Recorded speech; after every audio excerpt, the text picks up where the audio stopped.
gostaria de agradecer, né, imensamente ao Instituto Parajás pelo convite.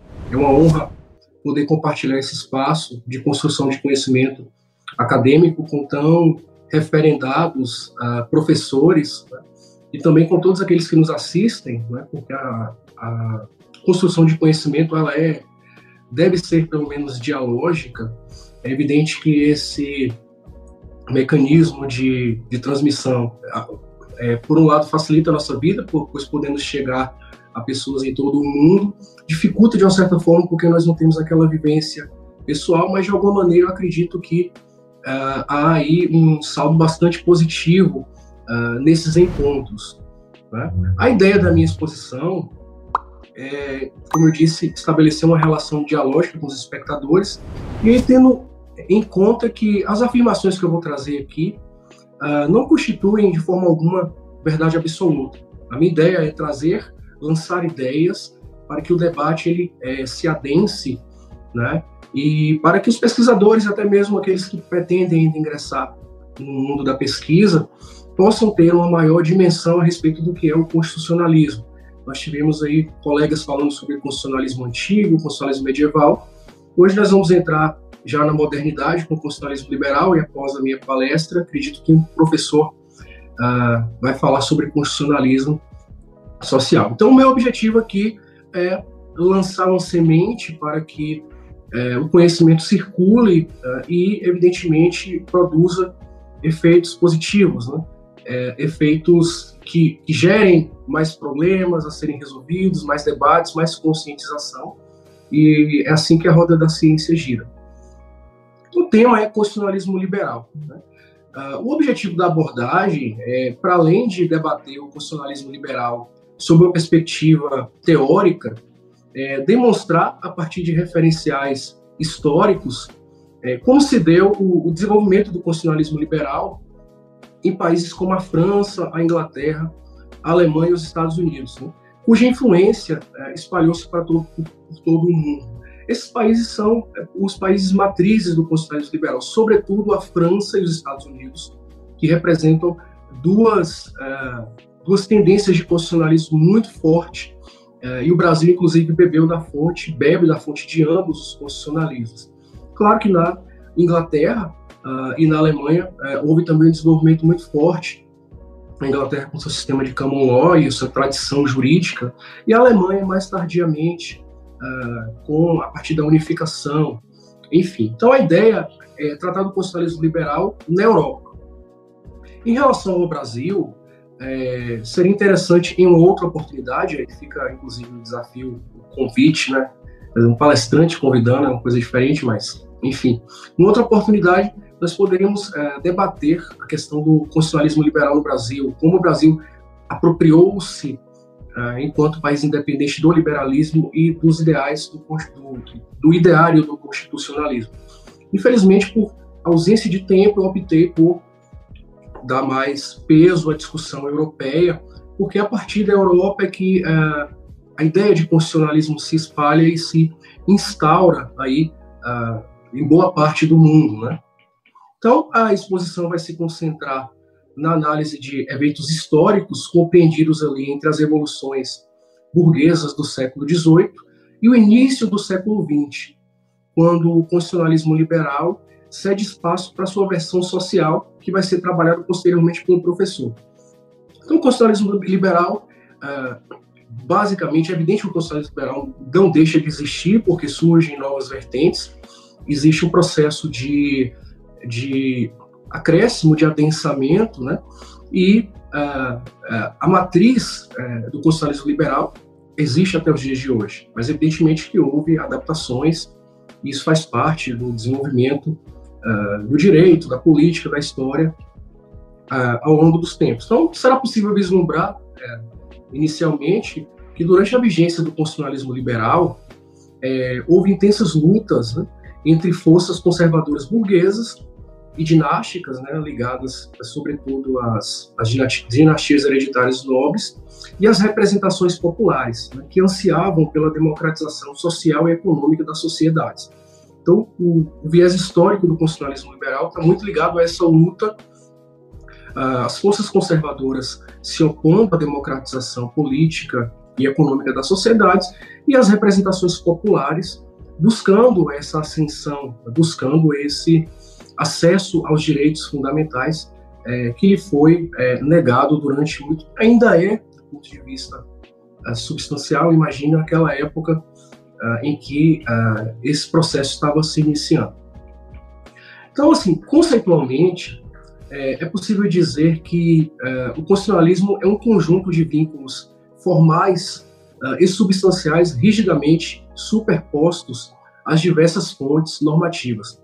Esse é um conceito do Luigi Ferraioli, é um autor de referência para mim, e esse conceito ele é mais contemporâneo, né, porque vai abarcar, como nós vamos ver, duas espécies de constitucionalismo muito claras, né? O constitucionalismo político e o jurídico, né? E a ideia básica de constitucionalismo está associada à limitação do poder, né? Os colegas falaram ontem do constitucionalismo pré-revoluções liberais, que é uma modalidade diferente de constitucionalismo, mas o constitucionalismo, como nós conhecemos, vinculado a estados, né, com poder limitado, se afirma após as revoluções liberais do século XVIII. Então, como teoria do direito, e o Ferraioli é aqui o conceituador, digamos assim, o constitucionalismo refere-se à ideia de que a validade das leis não resta mais exclusivamente atrelada a normas formais, sejam elas procedimentais ou de competência, reclamando também coerência dos conteúdos legais com os princípios de justiça positivados no texto constitucional. Essa é uma leitura contemporânea que contempla o Estado constitucional de direito, na medida em que ocorre a substancialização da democracia e tal. Isso é evento pós-Segunda Guerra. E eu estou passando aqui, evidentemente, uma ideia geral do conceito de constitucionalismo como nós o temos hoje. O constitucionalismo pode ser entendido, como eu falei, ora como fenômeno jurídico, ora como fenômeno político. No primeiro caso, não é aqui o foco do nosso estudo, porque isso está muito mais para o constitucionalismo contemporâneo e até mesmo social, que é o caso do constitucionalismo jurídico. Tem-se aí um arquétipo jurídico e ou uma teoria do direito enraizado na experiência do constitucionalismo pós-Segunda Guerra, quando se afirmou a rigidez das constituições. Então, toda aquela situação em que os direitos fundamentais se supraordenam e são inscritos em constituições rígidas, né? Essa é a ideia do constitucionalismo jurídico, que para o Ferraioli só existe de fato, né, após a Segunda Guerra Mundial. Já a segunda compreensão, que é o nosso foco aqui, constitucionalismo político, é coisa bem mais antiga do que a ideia de constitucionalismo jurídico e remete às revoluções liberais do século XVIII, dizendo respeito aí à instauração de mecanismos jurídicos e políticos direcionados à limitação do poder estatal absolutista, que se consubstanciaram na acessão do Estado legal de direito. Então chegamos aqui a um marco temporal importante para o nosso estudo, que é a transição do absolutismo para o Estado liberal, né? O Estado liberal que é chamado pelo Ferraioli e por outros autores de Estado legal de direito ou Estado legislativo de direito.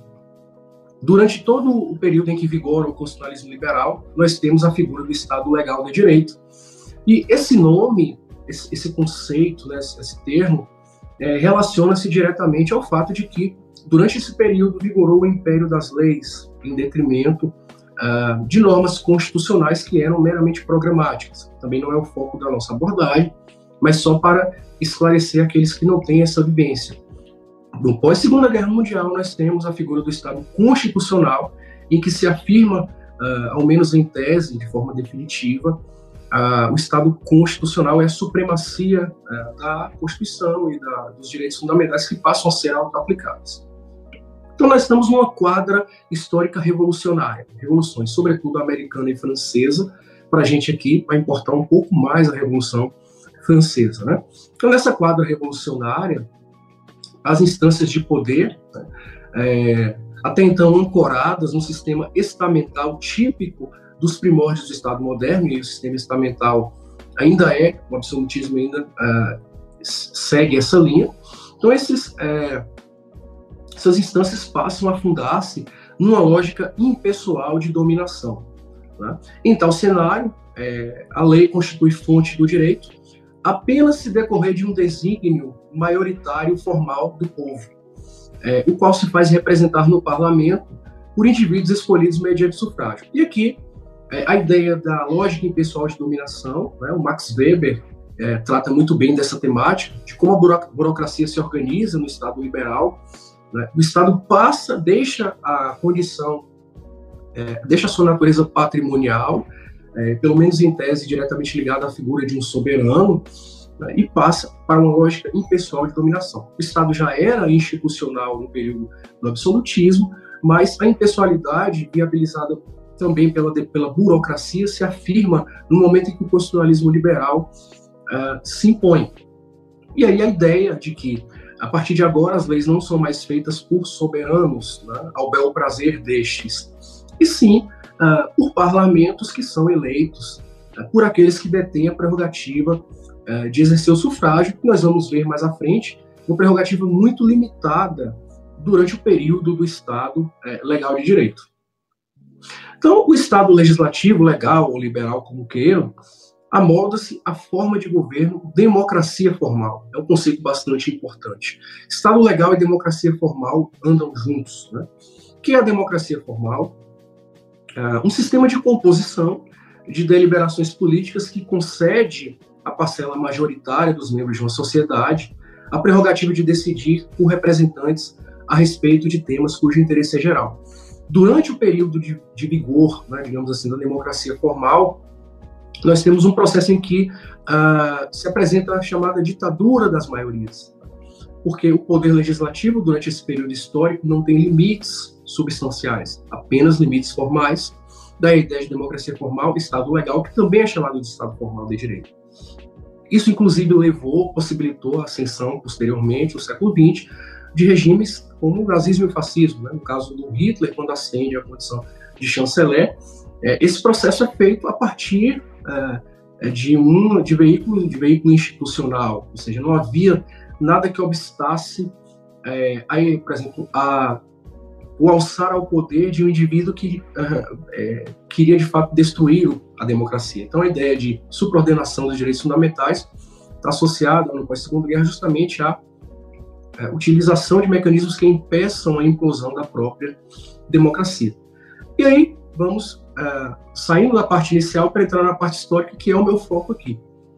Durante a vigência do constitucionalismo liberal, predomina a doutrina da soberania nacional, segundo a qual o eleitor é tão somente instrumento de que se serve a nação para criar um órgão maior, o corpo representativo, a quem é delegado o poder soberano. Então, a ideia de soberania popular, como a gente conhece, no viés de Estado de Direito, só se afirma efetivamente no pós-Segunda Guerra, porque aí sim a soberania passa a pertencer ao povo, isso em tese. Até então, durante o constitucionalismo liberal, a soberania pertence à nação, e a nação é representada pelo corpo de representantes.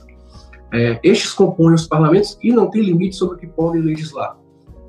As leis, então, não têm limites, elas aqui vão nortear as relações sociais, e as constituições nesse período, embora existentes, são basicamente programáticas, né? No caso dos Estados Unidos, nós temos já uma ideia de supremacia da Constituição, com o caso Marbury versus Madison no início do século XIX, mas na Europa e em outras localidades do mundo, essa ideia só se afirma de fato após a Segunda Guerra. Então, nesse contexto, como a prerrogativa do exercício do voto pertence à nação, ela é titulada à soberania, como eu falei, cabendo aos representantes da nação elaborar as leis de quaisquer espécies, tanto no âmbito da concessão de direito de sufrágio, quanto no âmbito laboral, enfim, de uma maneira geral.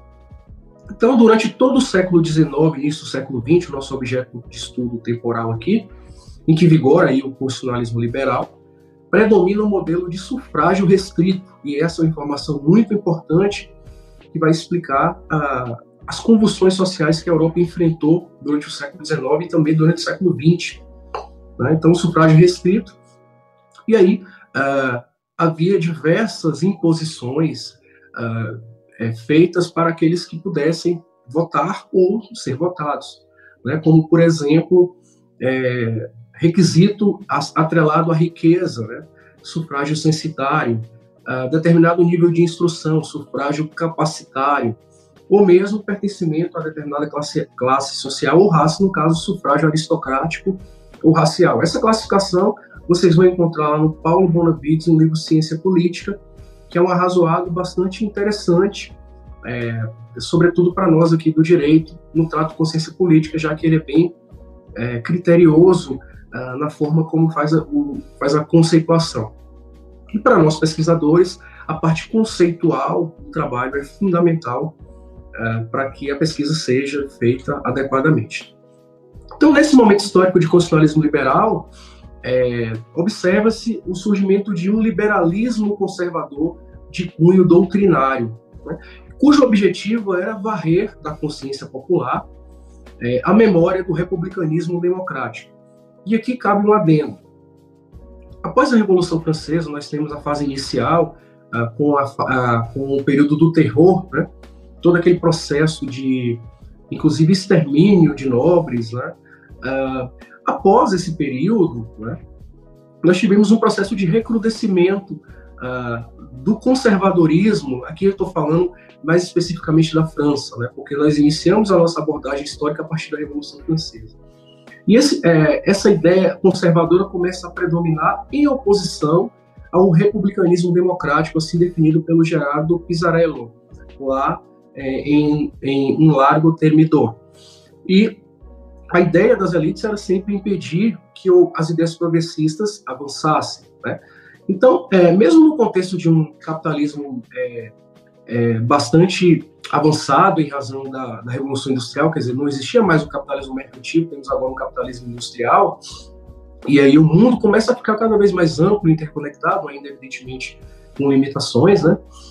Ainda que tenha esse liberalismo conservador, digamos assim, doutrinário, tenha se afirmado, as ideias liberais elas continuavam circulando, né? Sobretudo em razão da influência dos teóricos que fundamentaram as revoluções americana e francesa. Esse processo de influência de ideias liberais acabou se expandindo para diversos espaços no mundo, né? E falando um pouquinho aqui da França e de como a ideia conservadora atrelada às dinastias, etc., vai perdendo força, mas isso é muito lentamente. Então, na França, poucos dias após o deputado escravista Montgomery, isso é um fato histórico importante, propor à Assembleia Francesa a constitucionalização do escravismo nas colônias francesas, eclodiu uma rebelião de escravos em Santo Domingo, baseada na Declaração dos Direitos de 1789. Então, após a Revolução Francesa, a edição da Declaração de Direitos do Homem, né, e do Cidadão, ainda havia a ideia no parlamento francês de se constitucionalizar o escravismo das colônias, o que era absolutamente inaceitável, né, porque o liberalismo ele é naturalmente incompatível com a escravidão. Inclusive o Marx vai fazer uma abordagem bastante interessante no sentido de como as sociedades escravistas e estamentais não servem ao capitalismo, né? Principalmente no momento em que a Revolução Industrial estava a pleno vapor. Então nós tivemos a Revolta de Santo Domingo, nós tivemos a independência do Haiti em 1804, né? A primeira independência de um país da América Latina, um país, como todos sabemos, formado majoritariamente por negros escravos. Em 1804 o Haiti se emancipa. Mais ao sul, nós tivemos aqui também levantes importantes, como o ocorrido no Peru, sob a liderança de Tupac Amaru II. Na Bolívia, nós tivemos também a Revolução liderada por Tupac Katari e a Revolução de maio de 1810 na Argentina. Todos esses levantes refletiram as ideias liberais de autores como Voltaire e Rousseau, e o próprio Paine, né? Então, veja que são levantes populares, assim, também, evidentemente, contaram com a participação de descendentes de colonizadores, enfim, nunca é só o povo, né? Mas todos esses eventos demonstraram, né, que o republicanismo democrático, a emancipação popular, a necessidade de ampliação da participação política, isso não estava morto, embora o liberalismo doutrinário de natureza conservadora estivesse ganhando força, na verdade, tivesse ganhado força pós-período do terror da Revolução Francesa. Né? Então, seguindo aqui na França, né, nós vamos para a França, depois para a Inglaterra, vamos um pouco para a Alemanha, para os Estados Unidos. A ideia é dar um panorama histórico do que aconteceu durante o período de vigor do constitucionalismo liberal.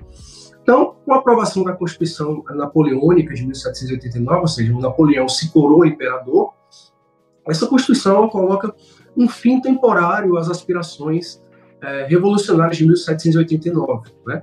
Na esfera econômica, por exemplo, o regime de Napoleão se ocupa de ocultar uma realidade social assimétrica em expansão, consagrando, por meio do Código Civil de 1804, a ficção da igualdade contratual entre todos os indivíduos. Então, o Código Civil Napoleônico de 1804 é um marco das codificações jurídicas, no momento em que o justpositivismo começa a se afirmar, e Napoleão, a partir deste diploma legal, institui essa ideia da igualdade formal entre os indivíduos, que esconde um discurso ideológico muito claro de manutenção do status quo na medida em que a população que não dispunha de recursos econômicos, políticos, dispunha de recursos econômicos e de instrução, ficava alijada dos processos decisórios. Então, a suposta autonomia da vontade nas relações laborais, consagrada no Código, ignorava a disparidade material existente entre os trabalhadores e os tomadores de mão de obra,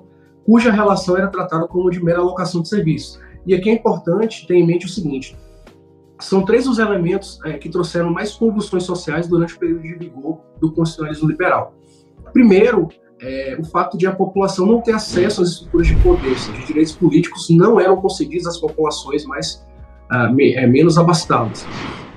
O segundo ponto é essa ideia da atividade laborativa. Não existia qualquer tipo de direito que assistisse a essas pessoas que ficavam à mercê deste Código Civil que instituía uma igualdade que era meramente fictícia. Então, as pessoas eram massacradas, recebiam salários miseráveis, não tinham quaisquer direitos e não podiam também se manifestar nesse sentido. Então, isso foi um fator gerador de grandes problemas, de grandes efervescências sociais durante o período. E o terceiro momento, mais à frente, a inclusão da mulher na sociedade.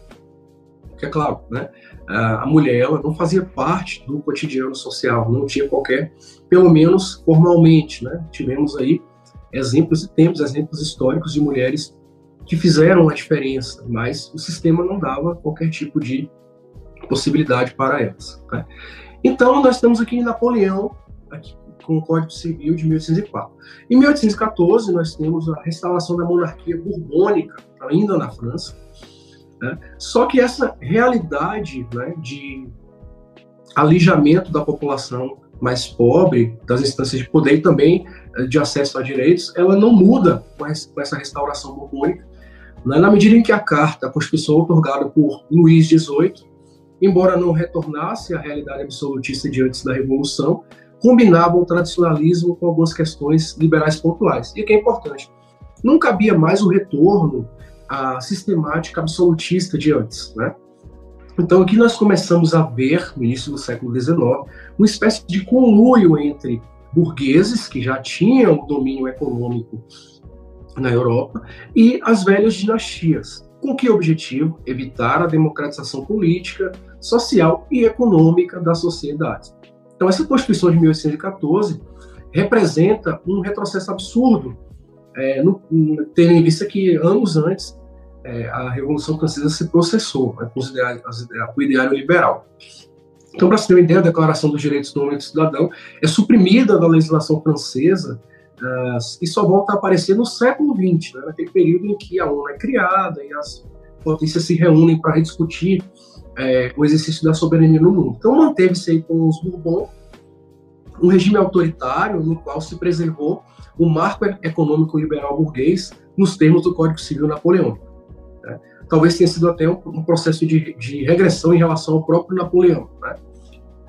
E aí, tendo em vista também o Congresso de Viena, que aconteceu em 1815, o estabelecimento da Santa Aliança entre a Áustria, a Prússia e a Rússia, referendou-se a ideia de que, numa Constituição legítima, era a que atribuía soberania a Deus e a seu representante na Terra, o monarca. Essa ideia de que o monarca é o representante divino na Terra, como sabemos, decorre da prática política, né, e religiosa também, dos tempos ali do feudalismo, no caso do início do Estado moderno, com o absolutismo. Né? Então, o monarca era aquele que Deus escolhia, ele era coroado pelo Papa, e a soberania pertencia a Deus e, por delegação, ao monarca. Essa ideia tinha caído por terra, em tese, após a Revolução Francesa, mas aqui esse processo aí com a Santa Aliança, né, com o Congresso de Viena, traz de volta um conservadorismo assim, extremo. Né? Continuando com a França, vamos seguir na história da França do século XIX, em 1830 nós temos a queda da dinastia borbônica, né, e a ascensão do Luís Felipe de Orleans, que assume o trono francês, e aí o Luís Felipe de Orleans tenta implantar uma monarquia de feições burguesas. Né? Nesse contexto, a nova Constituição institui um pacto entre o rei e o parlamento, a fim de suprimir a legitimação divina e associá-la, essa legitimação estatal, ao parlamento, às câmaras. Então aqui temos uma perspectiva mais avançada em relação à dinastia dos Bourbon. Não há mais legitimação divina direta, né? Que existe um pacto entre o rei e o parlamento, e o Estado ele é o ente legítimo para fazer as leis, enfim, uma perspectiva mais liberal. Só que, ainda que nesse caso o princípio representativo tenha sido impulsionado em relação à Carta de 1814, que era o cúmulo do atraso, né? A nova Constituição, né, no período de Luís Felipe de Orleans, possuía um viés ainda claramente antidemocrático, por concentrar poder nas mãos de poucas oligarquias burguesas que consideravam a coroa um efetivo mecanismo de combate à desordem democrática representada pelas ideias progressistas. Então, para a burguesia, que já dominava economicamente a Europa, a nobreza era interessante, na medida em que mantinha uma certa ordem social. Que ordem social seria essa? A ordem social em que o povo continua longe das instâncias de poder, né? Servindo de mão de obra para as grandes indústrias e, evidentemente, a atividade rural. O grande medo dos conservadores era que essas ideias progressistas revolucionárias, sobretudo associadas depois ao marxismo, tivessem êxito. E trazer alguns pensadores que meio que justificavam essa ideia, né? O Benjamin Constant, que vocês devem conhecer, que era um adepto do liberalismo doutrinário, já havia sustentado essa concepção da necessidade de não permitir a democratização da sociedade em uma célebre conferência pronunciada no ano de 1819. Né? Então, Benjamin Constant ele buscou desmistificar a figura da democracia clássica, né, acusando-a de ser uma sociedade sem direitos pessoais, na qual o indivíduo é sacrificado em função do todo. Né? Então, o Constant via o governo popular, né, como uma permanente ameaça à preservação da esfera privada, cujos sinônimos, né, eram o direito de propriedade e a não intervenção estatal na vida dos cidadãos. Então, os dois pilares, né, do constitucionalismo liberal para essas figuras conservadoras, né, eram a propriedade privada e os direitos individuais de primeira geração, que o Estado não poderia ousar violar. Só que, evidentemente, que o exercício desses direitos de primeira geração cabia às classes dominantes, né? Porque esses tinham coisas a serem preservadas, protegidas. A população vivia sem qualquer tipo de acesso às esferas de poder e também sem qualquer regulamentação da sua atividade laboral. Então, o Constant ele defendia, como eu disse anteriormente, o constitucionalismo liberal é um momento em que vigora um voto censitário muito forte, né? Então, Constant justificava arduamente o voto censitário, né? Porque, segundo ele, os não proprietários de terra não seriam independentes o suficiente para decidir sobre os seus interesses, pois estes tendencialmente usariam da sua prerrogativa de participar das instâncias de poder para violar a propriedade e destruir a sociedade liberal. Esse é um argumento até os dias de hoje, né, utilizado, né, sobretudo quando se fala em reforma agrária, em aplicação da Constituição no processo de, por exemplo, desapropriação de terras improdutivas. É uma previsão constitucional. Mas o discurso mais reacionário, mais conservador, é o de que a propriedade privada é intocável, né? E existe uma discussão teórica importante sobre se direito de propriedade é um direito fundamental, né? O meu orientador vai dizer que o direito de propriedade é um direito fundamental porque colocaram este direito na Constituição, na medida em que, por diversos critérios, não se afigura. Entretanto, nós sabemos que a origem do direito de propriedade como direito fundamental decorre do ideário liberal, sobretudo de John Locke. Só que quando John Locke escreveu, né, o mundo estava em expansão, as pessoas estavam migrando, conhecendo novos territórios, e não era tão difícil como hoje, evidentemente, trabalhar, né, e deter uma propriedade rural, por exemplo. Então, enfim, essa é outra discussão. Então, é possível dizer, né, sem sombra de dúvida, que a neutralização do poder constituinte popular e a restrição às intervenções públicas ao mínimo necessário, e aí a ideia de que o Estado liberal, o Estado legal, legislativo ou formal, ele é não interventivo. Nós só vamos ter um Estado interventivo quando o constitucionalismo liberal chega, e aí é a matéria do colega que falará depois, né? Então, as elites tinham que neutralizar o poder constituinte popular, né, evitar que a população participasse dos processos políticos, e deveria manter aquela ideia de igualdade formal, né, sem qualquer tipo de consideração em relação ao contexto, igualdade formal entre todos. Foi um grande engodo. Luiz Ferreira vai dizer que a igualdade formal ela se presta a legitimar desigualdades, né? Daí ele vai dizer que o importante é que a Constituição, né, o ordenamento jurídico tutele as diferenças, que são coisas inerentes ao ser humano, e que não tutele desigualdades, né? O grande problema é tutelar desigualdades. Então, à medida que as relações capitalistas vão se desenvolvendo, a Revolução Industrial se desenvolve muito mais, os conflitos entre a burguesia e o proletariado tornam-se mais intensos. E aí eu uso conceitos do Marx. O Marx ele identifica uma grande problemática um grande conflito, né, entre o capital e o trabalho, que vai permear todo o período do século XIX e início do século XX, né, e temos todo aquele processo de guerras no início do século XX, Revolução Russa, etc. E vamos um pouco para a Inglaterra, que é a mãe da Revolução Industrial. Então, pressões pela ampliação do sufrágio e regulação das relações laborais, como eu disse, são bandeiras das representações populares do anticonstitucionalismo liberal. Esses reclames passam a ser bastante expressivos. Em 1832, faz-se na Inglaterra uma tímida reforma eleitoral, que concede direito de voto a alguns setores das classes médias masculinas, mantendo-se a exclusão dos trabalhadores. Em 1833, a Câmara dos Comuns aprova a primeira lei sobre o trabalho nas fábricas, né?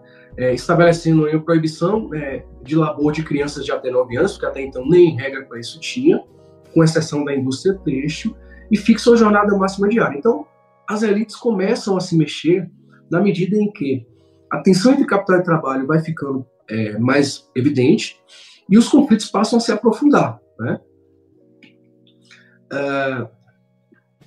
No caso na Inglaterra ainda, como não havia leis que proibissem a organização sindical, surgiu o famoso movimento cartista, né, que foi impulsionado pela Associação dos Trabalhadores de Londres, né, que enviou ao parlamento em 1838 um documento intitulado Carta do Povo, que é movimento cartista porque enviou uma série de cartas ao parlamento buscando a concessão de direitos. Então, o que o movimento cartista basicamente queria? Né? O sufrágio universal masculino para maiores de 21 anos e a abolição da exigência de detenção de propriedade para se concorrer a uma vaga no parlamento. Então, o povo quer votar, o povo quer ser votado e o povo quer ter regulamentação das relações laborais, porque a Revolução Industrial, como estava se processando, era totalmente prejudicial à classe trabalhadora.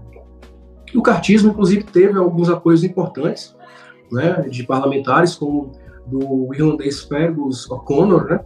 Esse famoso parlamentar era adepto, inclusive, da utilização de métodos mais incisivos, né, ligados, por exemplo, a movimentos mais radicais, como as revoltas e as greves, né? Como todos os movimentos populares, todos é demais, mas como a maioria absoluta dos movimentos populares do século XIX, o movimento cartista foi duramente reprimido, mas ainda assim encaminhou em 1842 uma nova petição assinada por 3 milhões de pessoas, e em 1848 outra subscrita por 5 milhões. Imagine isso no século XIX, 3 milhões, 5 milhões de pessoas assinando, subscrevendo a carta do movimento que chega ao parlamento. Em todas as situações, os documentos foram rejeitados, é claro, né, porque quem detinha o poder eram as forças conservadoras, né, uma burguesia em conluio com as forças conservadoras dinásticas. Então, esses movimentos só vão ter um efeito mais importante no século XX. Por exemplo, o movimento cartista consegue, no caso não o movimento cartista, mas o Estado inglês reconhece 5 das 6 reivindicações principais contidas nas cartas do movimento cartista no século XX. Então é um processo em que muita gente morreu, muita convulsão social se fez, e a elite só passa a incorporar esses reclames muito tempo depois, muitas décadas depois, basicamente no final do século XIX e início do século XX.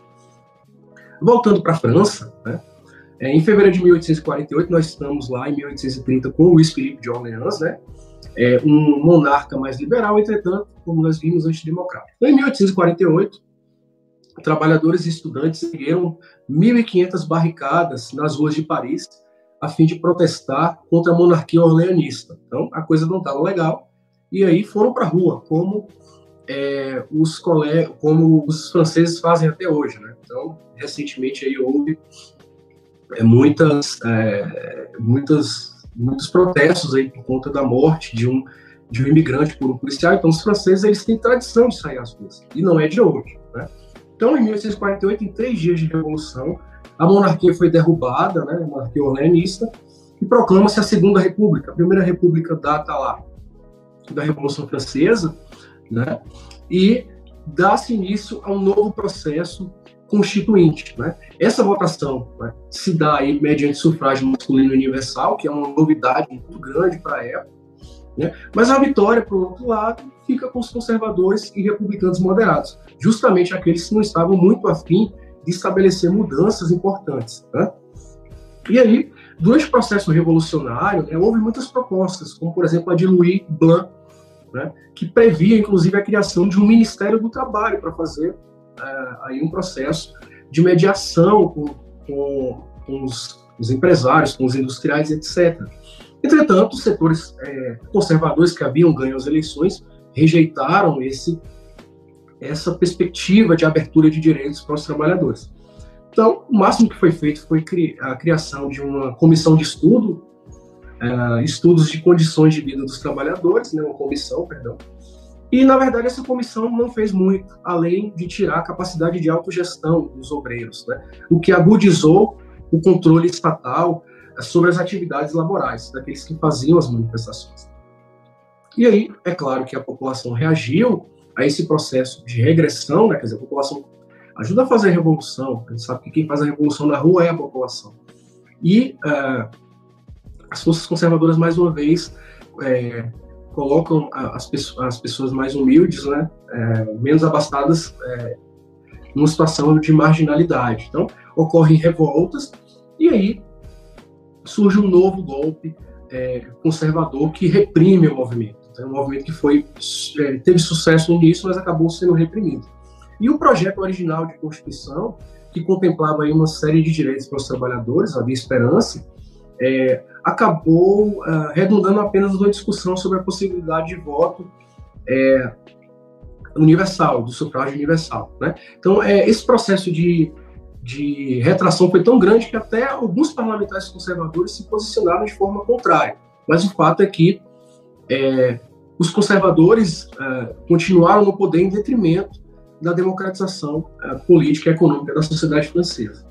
E aí, trazendo mais um filósofo, né, mais um pensador, digamos assim, né, da época, um filósofo político, Alexis de Tocqueville, né, sustenta na linha semelhante à do Benjamin Constant, que a concessão de amplos direitos aos trabalhadores implicaria o controle da atividade industrial pelo Estado, comprometendo-se a propriedade privada e a livre iniciativa. todo pensamento político tem fundamento teórico, né? O próprio nazismo tinha fundamento teórico. O Carl Schmitt era um dos que dava sustentação teórica ao nazismo, né? Então, a mente humana é capaz de criar tudo o que se pode, né? Então, o Alex de Tocqueville, um intelectual bastante respeitado, também entendia que concessão de direitos à população implicaria o comprometimento do Estado liberal e das suas bases. Então, na verdade, a preocupação conservadora associava-se à possibilidade de transformações estruturais de cunho econômico e social, né? O que poderia levar, em última análise, ao poder dos trabalhadores sobre o capital, à apropriação dos meios de produção e a abolição do trabalho assalariado, né? O conhecido comunismo. E muita gente ainda acredita que isso que essa perspectiva é aplicável ao Brasil, quanto mais naquela época, quando as ideias de Marx estavam efervescentes. Então, se concede direito à população, elas vão tomar conta, né? Vão tomar as propriedades privadas, né? Vão abolir o trabalho assalariado, vão tomar conta das indústrias, e, é claro, a quem interessava o processo de detenção de propriedade privada e de produção industrial em larga escala sem direitos trabalhistas. Interessava as forças conservadoras, a burguesia, que detinha o poder econômico, e as dinastias nobres, que, evidentemente, se associavam à burguesia nesse processo, né? A crescente organização popular foi clara, né? Sobretudo operária, foi progredindo ao longo do tempo. Então, nós tivemos aí esse evento de 1848 e muitos outros. Se deu o nome a isso de Primavera dos Povos. Em 1871, nós temos a Comuna de Paris, e foi um processo em que os trabalhadores, a população de fato tomou o poder, né? Enquanto a França fazia guerra na Alemanha, mas evidentemente foi um levante duramente reprimido. Então, chegamos aqui num processo já indo para o final do século XIX. Né?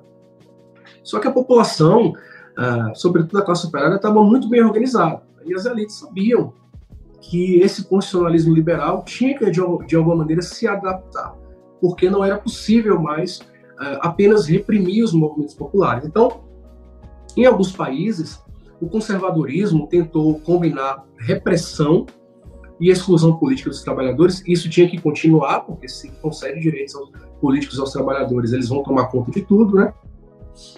Isso começou a ser combinado com estratégias sociais, cujo objetivo era neutralizar as pressões pela democratização econômica, política e social dessas sociedades, né? Em alguns países, a pressão popular foi tão intensa que ocasionou mudanças sociais de natureza mais paradigmática. Então, nós vamos ver aqui alguns exemplos, né?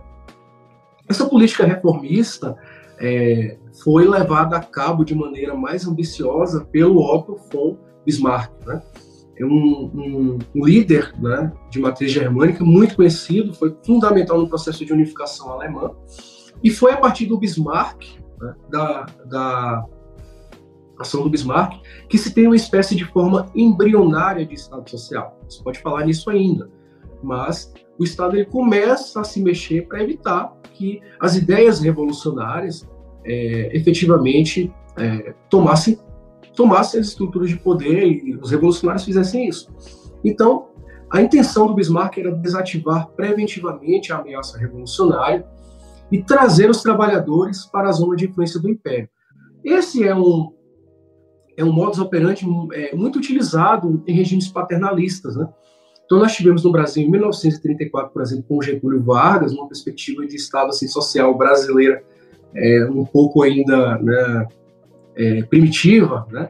Mas é uma figura paternalista, né, que controlava a sociedade, mas que concedia direitos. Então, Bismarck, um bom tempo antes, né, quase 60 anos antes, queria trazer a população, né, que estava revoltada, buscando uma ascensão político-social, para as asas do Império, concedendo algumas benesses, mas ao mesmo tempo puxando a corda, como nós vamos ver.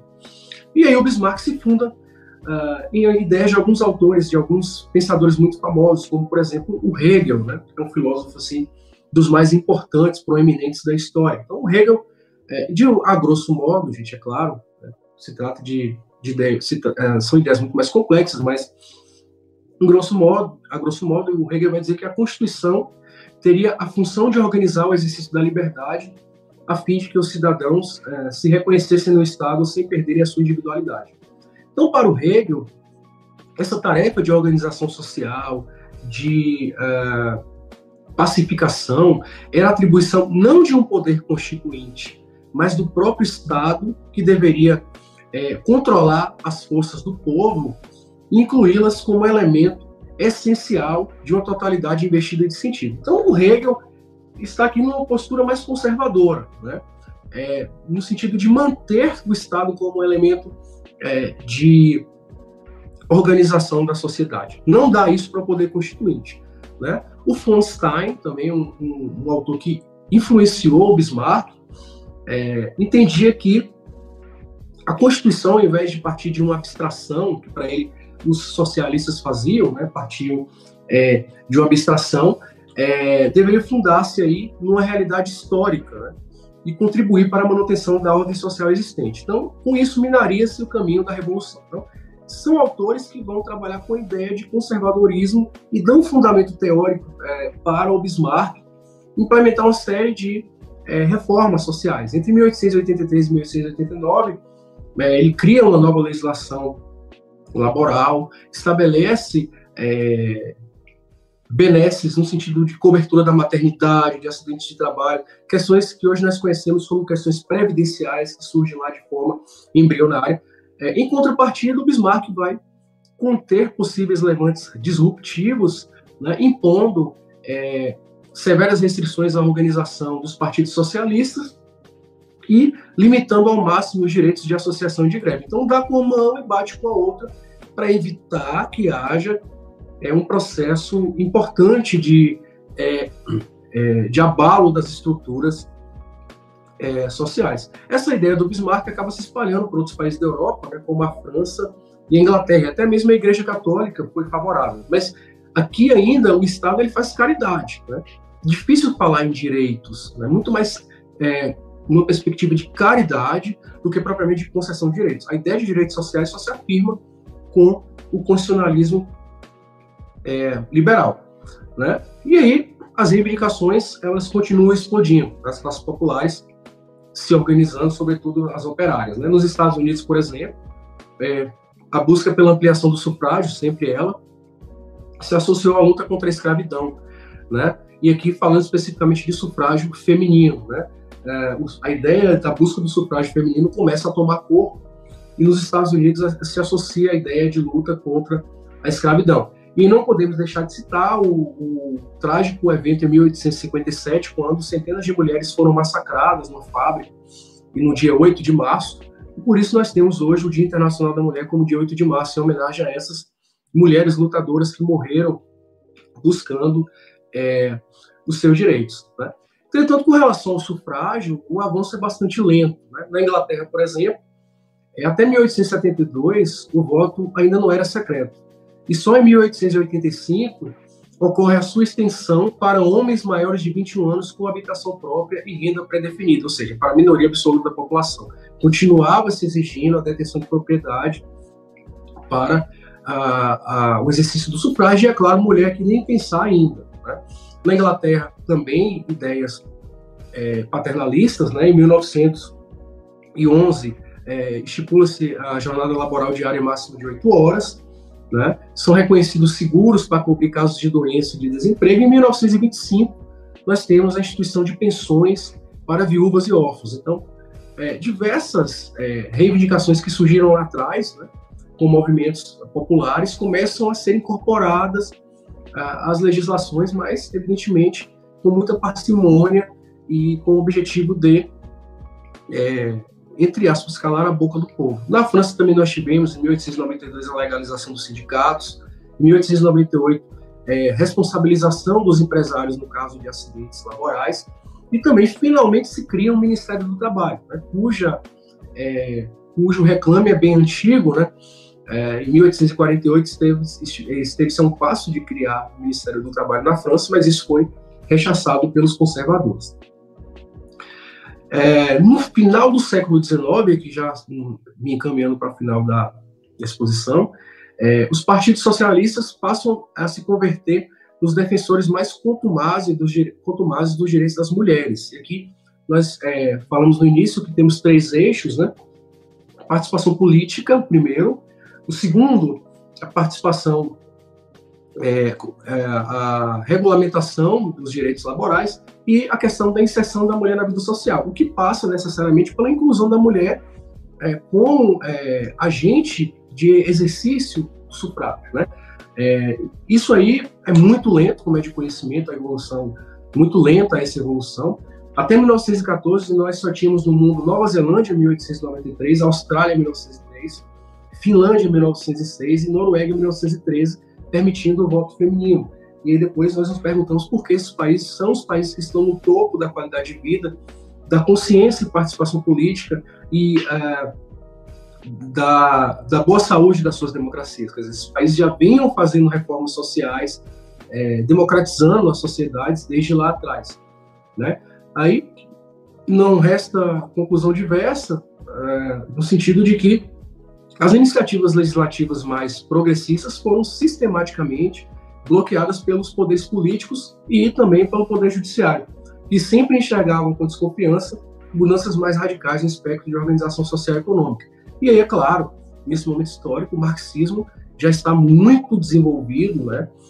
Inclusive, o Hobsbawm vai dizer lá na Era dos Extremos que o mundo esteve a um passo, né, da bolchevização, por assim dizer. O capitalismo entrou numa crise profunda no final do século XIX, né, durante o período da colonização afroasiática, a Europa numa crise muito grave e não se queria mais saber do capitalismo, né? Não à toa surgiram 2 regimes que depois foram classificados pela Hannah Arendt como regimes totalitários, né? Já o stalinismo, né, ela classifica o stalinismo, não o regime russo de uma maneira geral, e o nazismo, que na verdade a população europeia não suportava mais e digamos que havia um niilismo generalizado naquele período, né? Entretanto, para a gente encerrar, é importante dizer que essas benesses sociais, que são o embrião do Estado social, o colega vai abordar depois, essas benesses sociais, em geral, vieram acompanhadas, principalmente na Alemanha, na Inglaterra e na França, de uma forte doutrinação nacionalista e belicista, que condicionava os trabalhadores, por exemplo, de forma contraditória, a aceitar a pilhagem colonial. Então, veja que as populações lutavam por liberdade internamente a seus países e os seus países estavam praticando o colonialismo feroz contra países da África e da Ásia, né? Então aqueles povos não mereciam também os direitos fundamentais, não mereciam tratamento, respeito às suas culturas. Então o processo é um processo de concessão de benesses, mas de manutenção da alienação, né? A ponto de as pessoas se preocuparem apenas com si mesmas e deixarem os ideais de lado. Por outro lado, né, para encerrar, não resta dúvida de que as lutas travadas entre o fim do século XVIII e o início do século XX, nosso objeto marco temporal de trabalho aqui, nosso objeto temporal, essas lutas criaram condições, sim, para avanços no âmbito do constitucionalismo, cuja evolução levou ao aparecimento da versão social do constitucionalismo e após a Segunda Guerra do Estado Constitucional de Direito, e aí temos um viés de um constitucionalismo contemporâneo e que tem bastantes desafios a enfrentar. Então, o que eu queria trazer para vocês era isso, uma base conceitual inicial sobre constitucionalismo e depois um levantamento histórico assim, bastante inicial, né, porque isso aqui é muito mais complexo, a respeito de como as forças sociais se moveram durante a vigência do constitucionalismo liberal, que é um marco paradigmático importante, né, para a teoria do Estado, assim, para a organização dos Estados na história, e abre as portas para outros formatos, né, de constitucionalismo que vieram posteriormente, como o social, né, o Estado constitucional de direito aí, hoje se fala num constitucionalismo neoliberal também, certo? Então eu agradeço demais a oportunidade, meu querido